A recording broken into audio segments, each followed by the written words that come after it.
Hello everyone and welcome back to the channel. If this is your first time watching, thank you.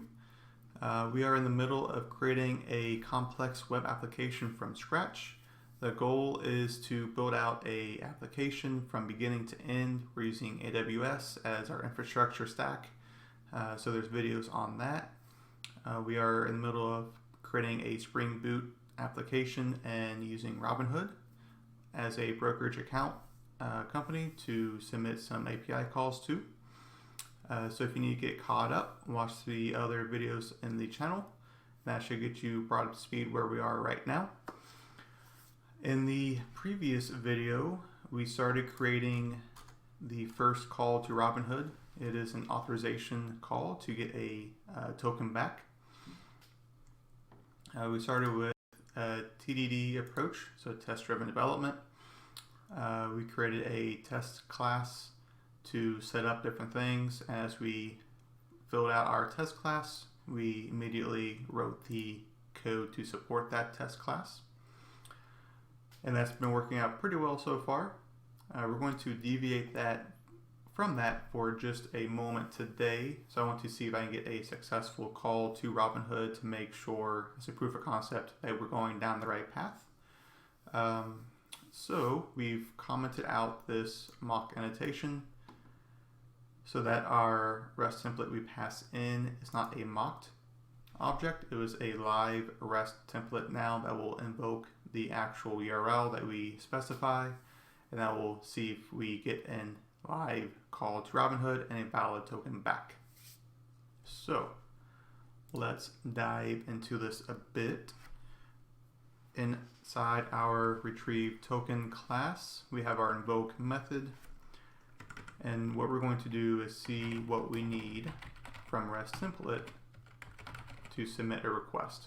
So REST template has a lot of different options, as we went over in the last video. We're going to use the exchange protocol.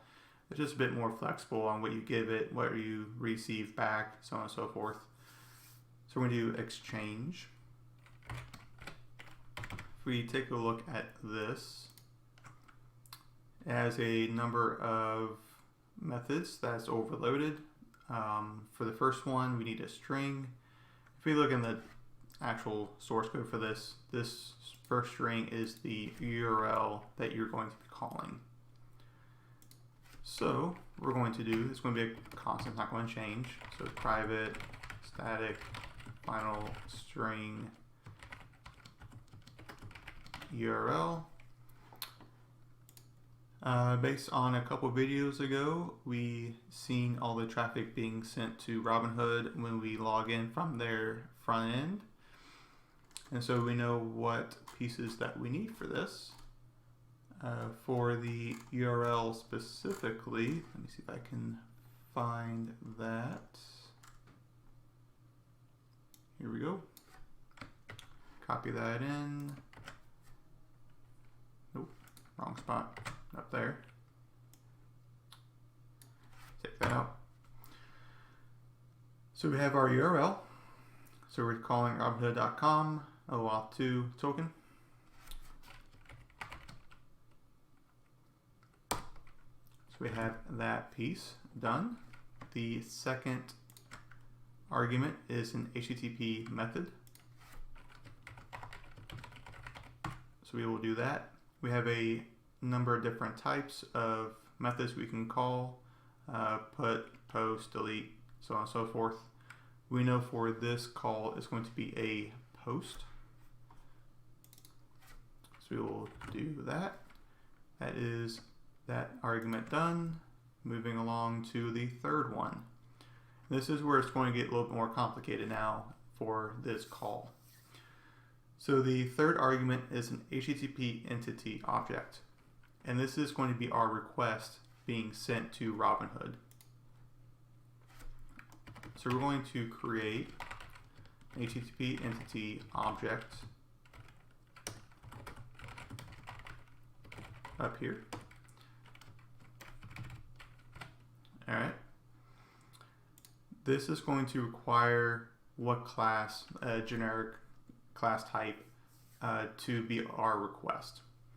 So what we're going to do, and this is going to be sort of the Java representation of the JSON data being sent to Robinhood.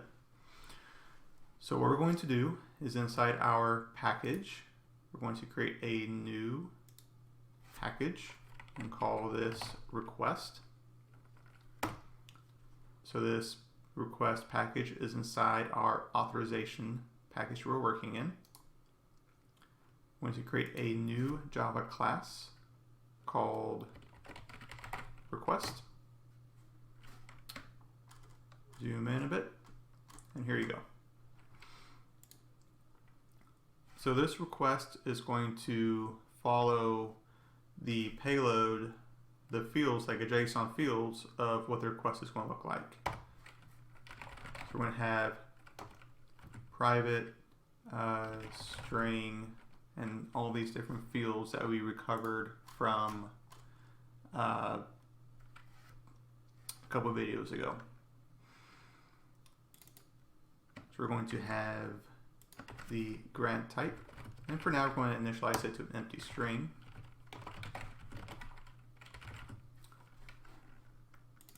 So we also have the scope.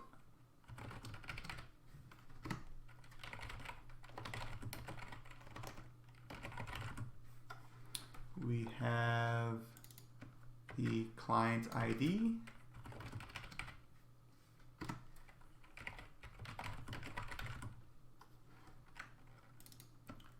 We have device token. We have the username.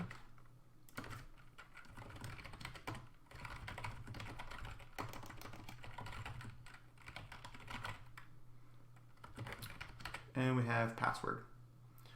So these are all of the fields that we are going to send to Robinhood. All right. So the next piece, as developers, one of the things that you run into is writing a lot of boilerplate code. So usually for these kinds of data classes, we would have our getters, our setters, toString, constructors, equals, hash code, all those boilerplate items, methods. Most IDEs, you can right click and auto generate all of those for you, but something I use quite a bit is Project Lombok. So you can go to Google and search for Project Lombok, or go to projectlombok.org, go to install, we're using Maven. That will bring to the Maven dependency page. Maybe. Here we go. So we need to copy this dependency. Go over to our POM. Zoom in a bit for you. And paste it in. So, how Project Lombok works. When you compile your codes at compile time, it looks for annotations that it triggers to generate your boilerplate code for you. That way your final artifact jar file will have those boilerplate methods.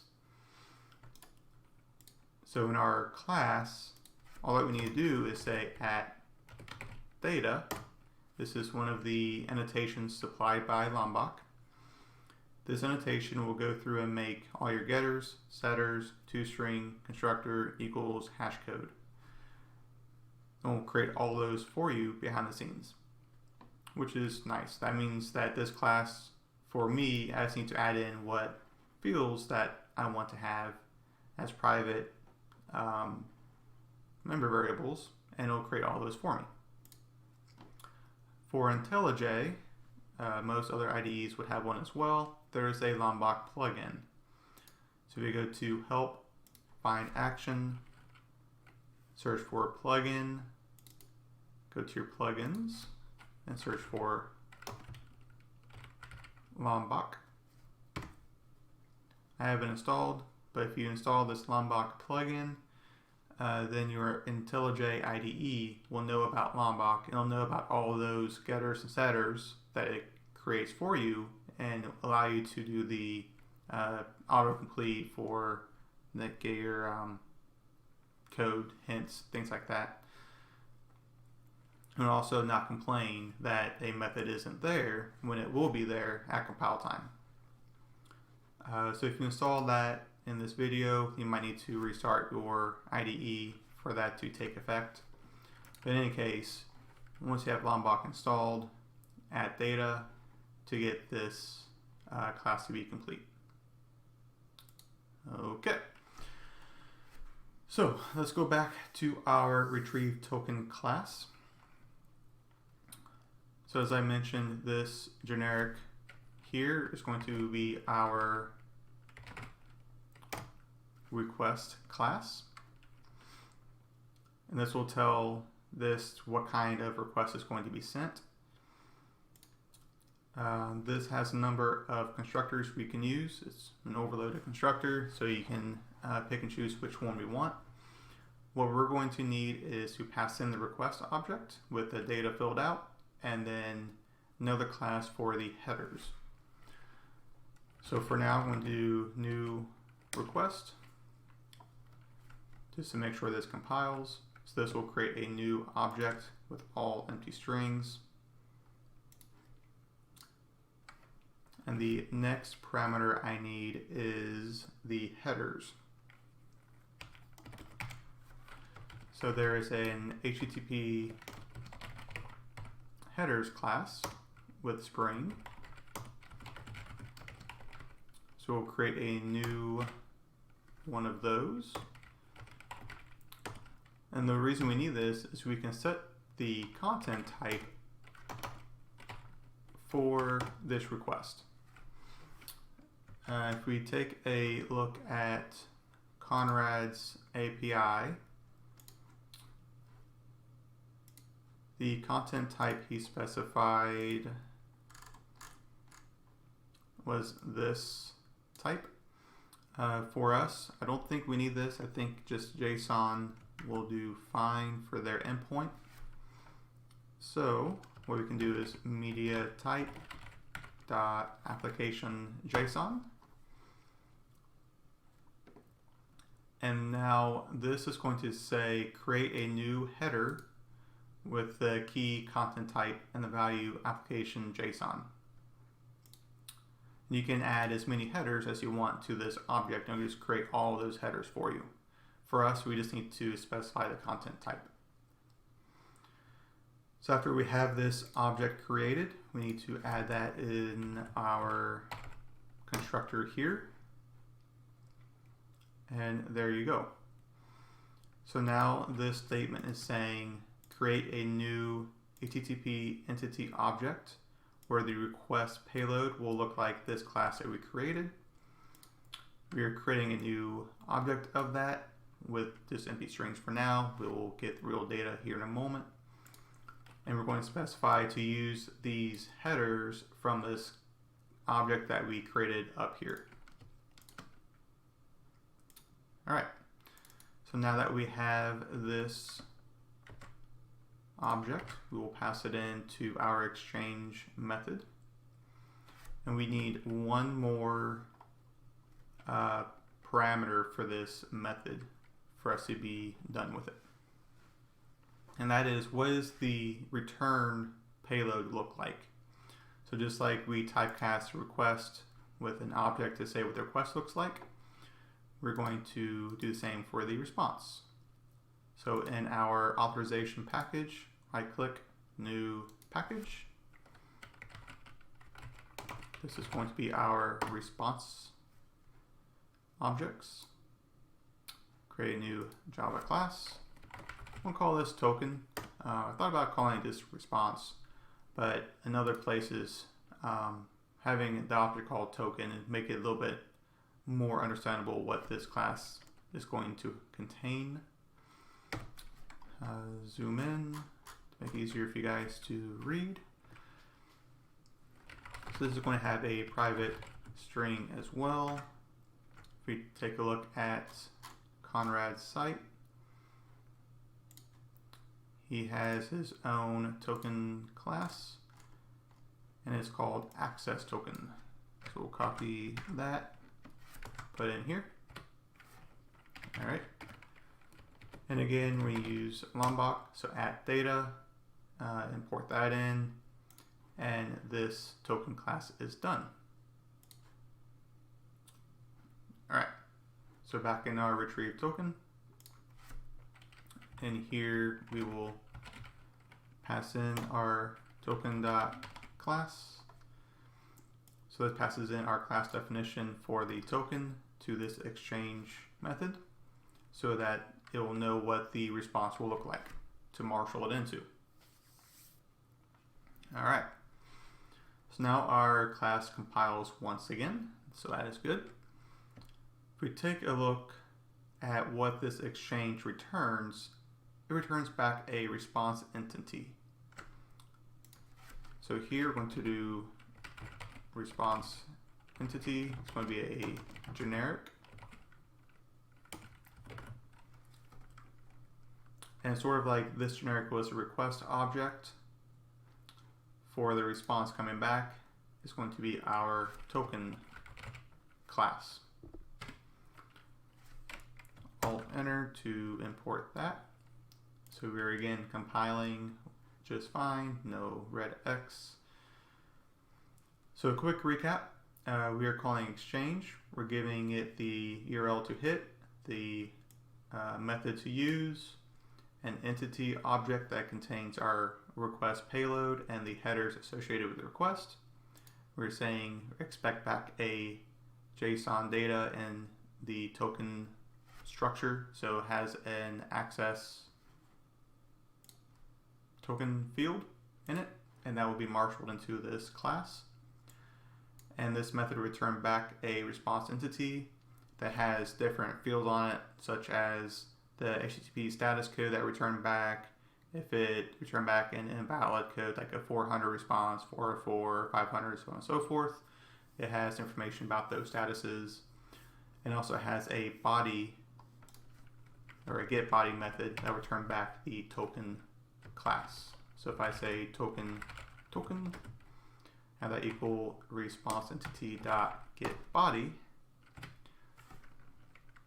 this will return back a token object of the response payload marshaled into our token object.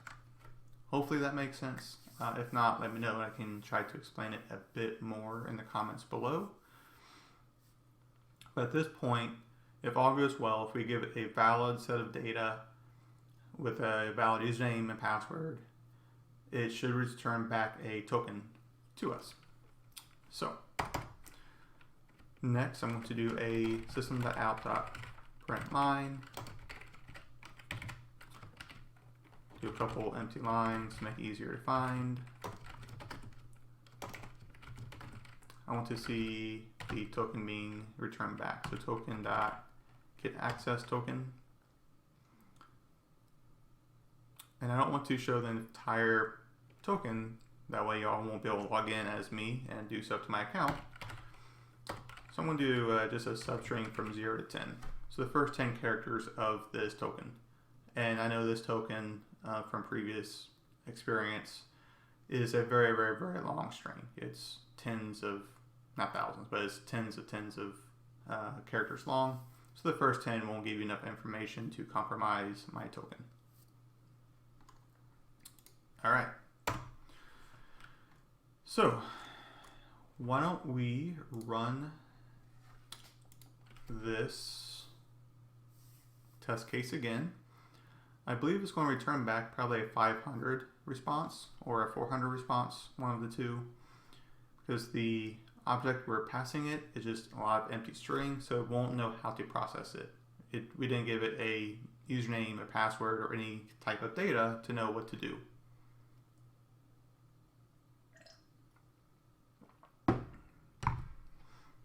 And there you go. I've seen some red. So 400 bad request. And that's fine. That's kind of what I expected, right? So next, I want to supply it real data. So the first part of that, I'm going to actually create a private method in here. So private, return back a request. We'll call the method generate request.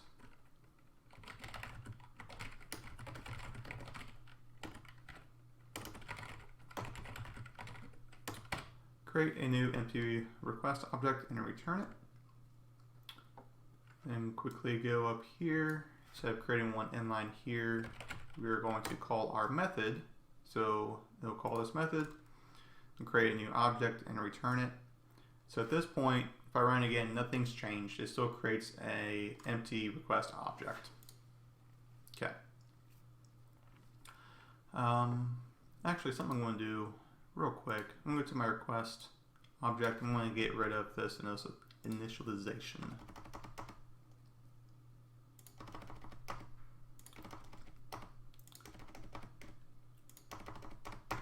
This would be all nulls by default. All right. So our request object is a series of hard-coded values that doesn't change, and a series of confidential stuff that will vary from user to user. And I'll differentiate those two. So grant type, scope, and client ID, these three fields will stay the same no matter which user tries to log in. The device token, username, and password will differ, obviously based on what your username and password is. I'm going to assume device token based on the name is if you have like a smartphone and you log in, it remembers your smartphone and it will prompt you, do you want to authorize or allow access from this device? You can say yes, I know it's me, so allow access. And it will take remember that so that if you log in again with your smartphone, it will not prompt you again, do you want to remember this device? Similarly, if you log in with a computer from here at my home, it will probably remember I logged in from this device. But if I go on a vacation somewhere and log in a different computer, it'll say, hey, you're logging in from this unknown device. Do you want to, is this really you? Do you want to trust it? And that way it'll be another layer of protection around your account. So this device token should be hidden from other users. It should identify you yourself. So it should be difficult for hackers to compromise. So that said, for now, I'm going to create two constants classes. One set of constants would be the hard-coded values. The other set of constants will be the confidential fields. So I'm going to right-click, new Java class, call it constants. Zoom in a bit. These are all constants, so public, static, final, string. I'm going to prefix all of these with Robinhood. So in the future, we're going to add in more brokerages. So I want to know which set of fields for which brokerage. This is going to be Robinhood fields, so Robinhood grant type.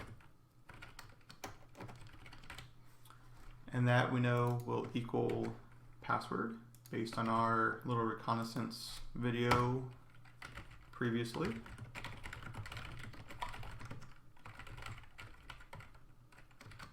The next one is scope.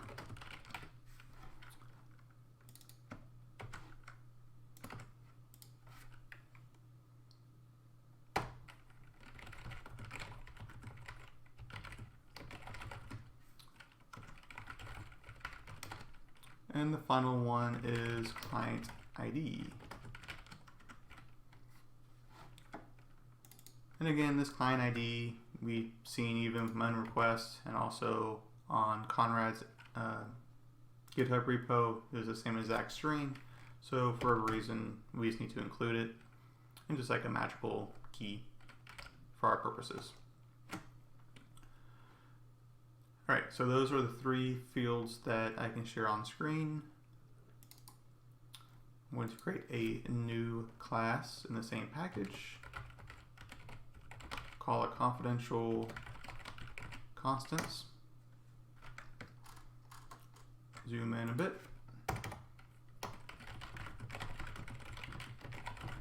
These will also be constants, so public static final string would be called Robinhood device token.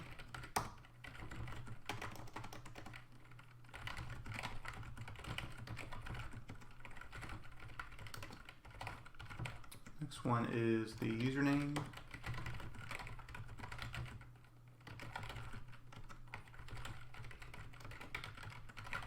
And lastly, the password.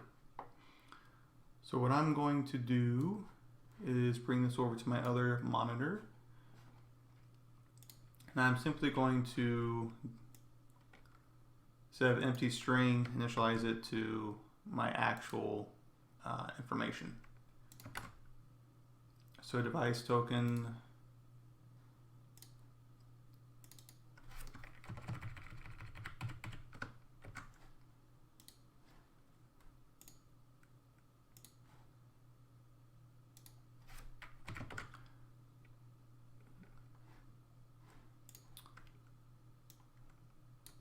and copy username.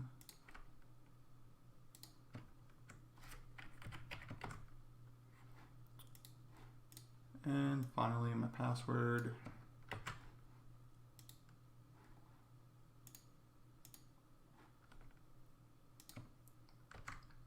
Like so. So close that. All right. So at this point, now we have all of our constants defined. We'll go back to retrieve token. And again, for you following along at home, just put your own stuff in there, your own username, password, and that device token that we figured out from our constants video. So now I need to call all of these setters. So we need to set grant type,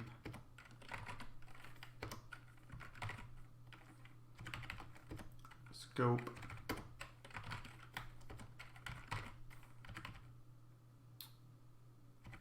client ID, those are the ones I can share. Request, next is device token, username, and password. All right, so let's fill these in. So first three are from my constants.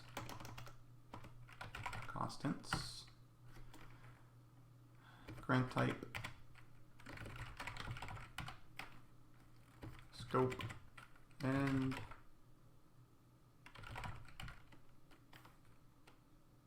client ID. The final three comes from my confidential constants. So device token, username,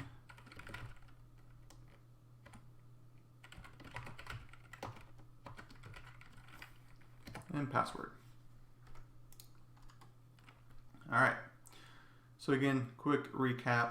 This should now send a request populated with the data to look like a real valid request with my real username and password with all the correct data.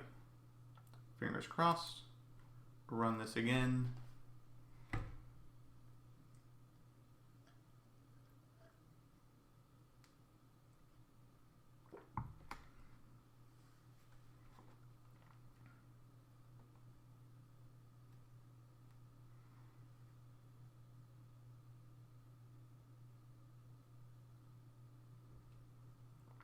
All right, let's see what we got.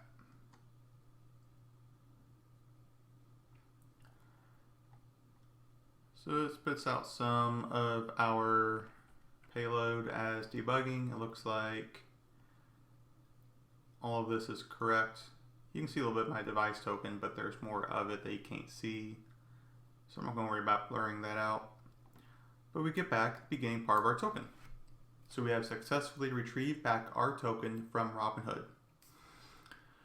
So what this means is now in future calls, we can supply this token as its own authorization header. It's similar to how we set the content type. We can set the authorization header to be our token, and that will allow us to make further calls. So we can retrieve our account balances, we can retrieve what our positions are, we can retrieve the fundamentals of ticker symbols and any other things that the Robinhood API allows us to do. So we have successfully called Robinhood, which is great. And it's going on 30 minutes, so this is a good spot to finish off this video. So a quick recap. Again, we just made a live call to Robinhood. We retrieved back a valid token. The next video or two is going to be to clean up a lot of this code. We're going to go back and write a lot of unit tests around this, since we know this is a good working proof of concept. We're going to mock out a lot of things in here. That way, when we run our unit tests, it will not reach out to Robinhood. It will just use mocked things, since we know what the expected request and response should be now. And then we will maybe think through some refactoring to move some things around. So for instance, some of this stuff we might move to its own utility class, because this will be used by multiple different calls that we make. Instead of just calling Invoke without anything in it, we'll probably create a abstract request payload object, and that will contain whatever payload that whatever client call we need to make needs. In this case, we'll return, or it would include your username, password, and device token. For other calls, it might be ticker symbols, it might be I guess buy order, all data that needs to submit a buy order, whatever it might be. That'll be in the invoke method as an argument. We'll probably return back like a response, like an abstract response payload object. That would be whatever this service would return back. In this call, it would return back this token class. Other ones might be if you put in a buy order, it might be a successful buy order response back that says your time you submitted the order, how many went through, what price they went for, things of that nature. So we're going to start refactoring this a bit and make this a bit more abstract in order to continue making more and more of these calls to Robinhood and filling out our library. So again, thank you for watching. If you were able to follow along and you like these videos, let me know. Thumbs up, like, all that fun stuff. Subscribe, bell notification if you want to know when videos come out. I'm trying to be a bit more consistent with these videos every few days to have a new one come up. If you run into any issues, put a comment below and I'll try to read through those and help as best I can. And hopefully these are easy enough to follow through. If you want me to explain things in more detail, let me know in the comments and I'll take some additional time to explain through what's going on in more detail. So again, thank you for watching, and I will see you in the next video.